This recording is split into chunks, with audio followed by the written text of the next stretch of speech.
Hi, this is Daniela Cambone, and welcome back to StansberryInvestor.com. Well, before financial markets have another tantrum over the Federal Reserve tapering its bond purchases, they may want to look up at the debt ceiling. Joining me today on StansberryInvestor.com is Peter Grandich of Peter Grandich and Company. Welcome back, Peter. Thank you for joining me. Always a pleasure and an honor to be with you, Danielle.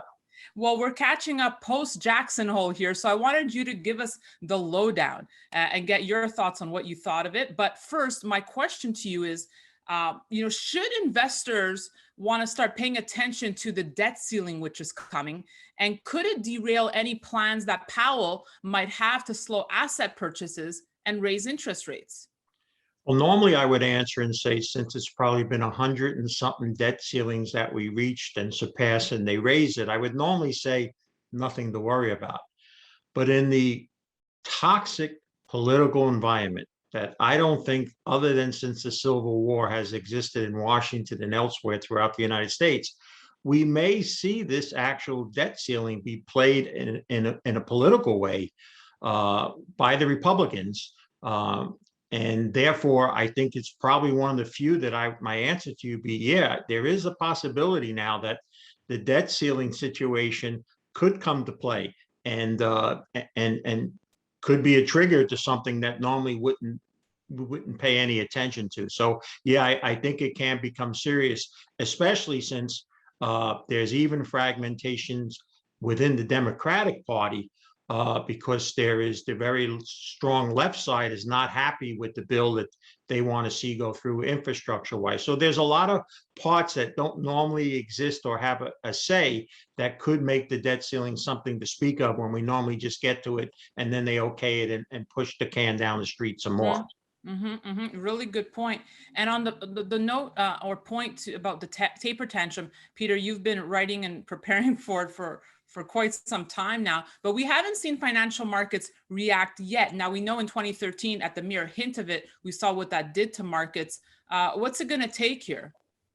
Well, first of all, as I said to you before we started to speak, when it comes to Jackson Hole, I just do this because it's really just a show place. It's not something where I expected some surprising news. I do think that the market is, it's a funny thing. The only people who are really worried about interest rate rising is the only market to me, other than uranium, that makes sense to own right now, and that's in the gold market. Gold investors are still worried about how a rise in interest rates could hurt the gold price, when in fact it's probably going to be one of the few places that benefit going forward. So I really think that to believe that the Federal Reserve is going to not only stop purchasing and get down to a level where they're not only not purchasing, but actually raising rates, would be the same chances as the New York Jets winning the Super Bowl 3 years in a row. Now, that might make you happy, but I would tell you the chances of that are very slim or none. I'm sorry to tell you that. And so is the chances that we are going to see no more support from the Federal Reserve and a tightening to where we return to so-called 4 or 5%. And here's why, Danielle. It's very simple. We now have 30 trillion. I find this hard. I'm in my 38th year. When I started in the business as a young man, I didn't have this gray hair. There was more hair. This face was thinner. We were the largest credited nation in the world. Now we have 30 trillion in hard debt. And I think that's going higher. And if you think about it, it wasn't too long ago when the last financial crisis hit us in 2008, we were only at 10 trillion and we thought that was a lot. To service that debt at a 5% interest rate, just 5, which is not very large. Since I remember when I went to look for my first home, the girl said to me, I can get you a 15% mortgage. 5% is 1.5 trillion. We only did 3 trillion in revenue in 2019, which was our best year ever on the revenue side as a country. So the thought of and the belief that interest rates can willfully go back, that the Fed stops buying everything and willfully allows interest rates to 5% is a non-starter in my book. Doesn't mean it can happen, but the Federal Reserve is it is the king of monetary heroin. It has got more people addicted to the way it is right now and providing such a free ride, in a sense, as many people feel it is, there's just no way they're going to turn that around and go 180 degrees the other way. I just can't imagine how they can do it. And I was thinking, as you were saying, when you started, 38 years ago, had I told you what the world would look like today, would you have ever believed it? Well, the Jets didn't win the Super Bowl back then, and they still haven't won it now, but that's about the only thing that wouldn't be surprising. Everything else has been shocking. In reality, I've never seen markets. When I started, there was some rhyme and reason. Complacency was always measured. People had risk in the back of their mind. They were concerned about loss of principal. I find both professional and the investing community at large, on average, neither cares about risk or worries about anything going wrong. And the main reason that is because how the Federal Reserve, the environment they created monetarily, and to believe that if the market for any reason pulls back to any side, the Fed comes running to the rescue and we all live happily ever after. Keep running to the rescue because they want to continue this facade of everything is great. Look at the markets. What's behind it? Well, they don't have any really other choice. And you know what was funny? We were talking before as well. We talked about the previous Fed chairmen. It's amazing what had Greenspan and Bernanke now say about the potential future for what they used to say. And they were probably the biggest reasons we got to where we are right now. So I just think, like I said, is if you look outside of the Wall Street environment and you look at everything else that's happening in the world, geopolitically, socially, and economically, you can never imagine that the stock market would be where it's at. So you have only one or two questions. Is the stock market smart and everybody else is stupid and it's going to catch up? Or is the stock market way ahead of where it should be and it needs to come back to reality? Right, and of course, right. I'm on the latter. Right. That is the question to ask. And I want to know, does the possibility of this taper tantrum keep you up at night, Peter? Because we've seen the massive bond buying program the Fed unleashed. So when they start pulling that back, what does this taper tantrum look like? Well, again, do they go and reduce down to 80 billion or 60 billion? Listen, they've been buying 25% or more of the bonds since the pandemic and the crisis began. Okay. You talk about things never imagined. Whoever could imagine that the Federal Reserve's balance sheet could be approaching $10 trillion? I mean, this is all kind of paper funny money. These are kind of things, if we did, they throw us in jail, but they get to do it. The problem is that how do they stop? How can they say to themselves, what they say publicly is never what they say privately. We're not going to hear a lot of that. Federal Reserve can't come out and go, oops, we made a mistake. We're really going to have to go through 20 or 30 years of tough times to make up the past. No, they can try to fool ourselves and kind of slide out of that. But what they don't have going for them anymore is they don't have any political will in Washington. There's no way Democrats and Republicans can go into a room now if there was a real crisis and come out in some form like they did last in 2008. So they have no other choice but to try to continue the game. And hopefully if they kick the can one more time, even if they have to kick it again, they'll be able to. And one of these days they're going to kick the can and it isn't going to move. And that's when all the troubles and all the things that people predicted for years are going to come home to roost.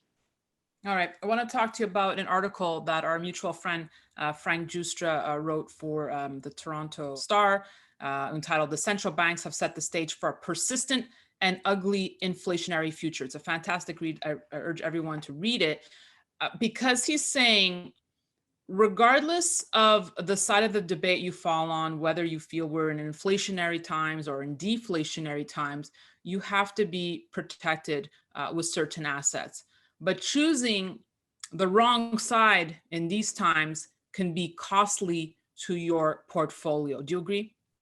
Well, the first thing I would tell you is one of the very few people that I still listen to like that the moment he says anything is Frank Giustra. So I would encourage, as you did, to read and listen to anything Frank has to say. I think what he's trying to point out is, while I'm going to suspect that Frank leads to that the outcome is going to be inflationary versus deflationary, he is pointing out that, either case, most people aren't prepared for either one of those cases. I personally believe that the only choice And that's what we've seen now is going to be the monetization of this enormous debt. And the way they're going to do it is they're going to allow inflation to run and run hard. You know, when you have inflation somewhere between 4 and 6%, and you have even junk bonds yielding below that, it's basically telling you that the Fed is fully prepared to monetize debt. And that's what they're going to try to, one of their escape levels out of this. But I find that most people, like you just said, that are currently invested in financial assets are not prepared in any way in case it gets too inflationary or some reason there's a great tightening and goes down deflationary. They think that game will just continue going, and that's where the real trouble lies. So whatever comes, inflation or deflation, most people are not prepared for it at this moment anyway. Okay, on the topic of gold, I couldn't wait to get to this part. I thought of this yesterday. I was like, I need to get Peter's thoughts on this, because the majority of people I've been speaking to have said the fundamentals are perfectly lined up for gold. Paulson himself said it, the stars are perfectly aligned for the metal. Yet, as we know, Peter, people have been disappointed with gold price action. My question to you is this just as good as it gets for gold? Is it supposed to be naturally sitting around 17, 1800 and hey, on a good day, $2,000 an ounce? Well, I'll go back to, like I said, when I started many, many moons ago, there was a young man out of Gameville, Georgia, that no one really knew at the time. His name was Robert Prechter. The Dow Jones Industrial Average had traded between 700 and 1,000 for almost 30 years.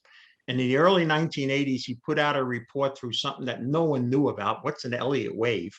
But it was called the Elliott wave theory. And he predicted 2,700 on the Dow. And Robert at the time, people laughed and scoffed. Well, of course, you know, the market had run up. And then when it got to 2,700 or so, he predicted this great decline.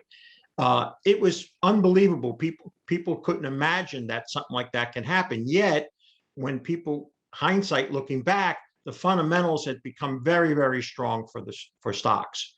We're 180 degrees that way now. Now, mostly everything is negative.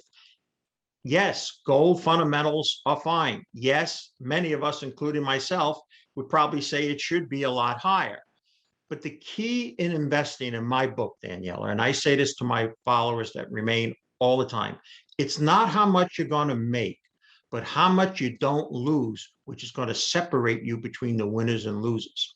And right now, the chances of losing substantial amount of money in gold is nil, in my opinion. I can't say the same for the general stock market or even the Bitcoin. You know, as much as I think cryptocurrencies will stay and some of them will become bigger and better, those things have lots of downside risk. And I think the first thing you need to do as an investor and or an advisor is protect and be able to stay in the game long enough so you can have great shots to win.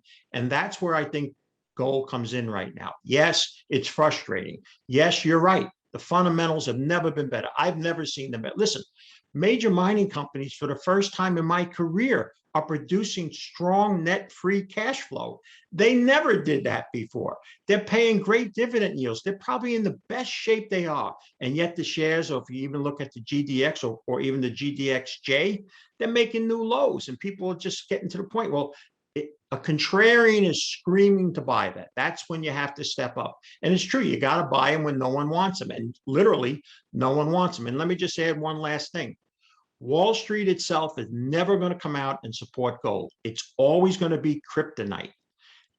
They believe in financial assets. Gold flies in the face of that. So you can't expect the general investment community to get behind it. If you wait for that type of advice, it's never going to come. And really, the hard asset crowd is basically gone. They've moved on to cannabis and cryptocurrency and all. So gold is a real orphan. I use an empty boat. I post an empty boat. And I says, if you want to be a gold bull, wake up in the morning, get punched in the face 50 or 100 times, and then go stand on the boat, because that's what it is right now. But those are the times when we look back that offer the best opportunity. And that's what it presents right now in my book anyway. It's not broken for you. Gold is not broken. No, listen, not when it's worked for 2,000 years. It's like people now, like, just if I may, in my Christian faith, people now have an expiration date on the Bible. Somehow what was said 2,000 years ago and it worked for 2,000 years, not supposed to work anymore. The same is the case for gold. Whatever it managed to do for 2,000 years, I don't think there's an expiration date. I don't think it doesn't work anymore. I think the Frank Justers of the world also, look at it that way as well, and some of the others. And we're seeing those type of people. And I may add, who's been the biggest buyer of gold in recent memory? The central banks. The people you would expect who would not be bullish on it. And there's a reason for that. So I'm going to bet on them. If they like gold, and I know it worked for 2,000 years, I'm going to think it's going to go for 2003 or 2005. Amen to that, Peter Grandich. And I was going to say, hey, unlikely events happening. How about Brady going to the Jets?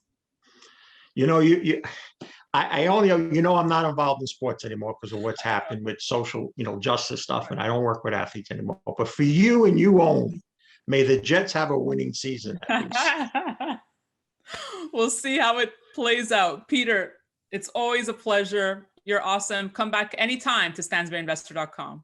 It's always an honor and a pleasure on my end. Thank you, Daniela. Thank you, Peter. And thank you for watching. We'll have much more for you. So be sure to stay tuned. And don't forget to sign up for premier access to special videos and content you can't get anywhere else at DanielaCambone.com. That's it for me. I'm Daniela Cambone.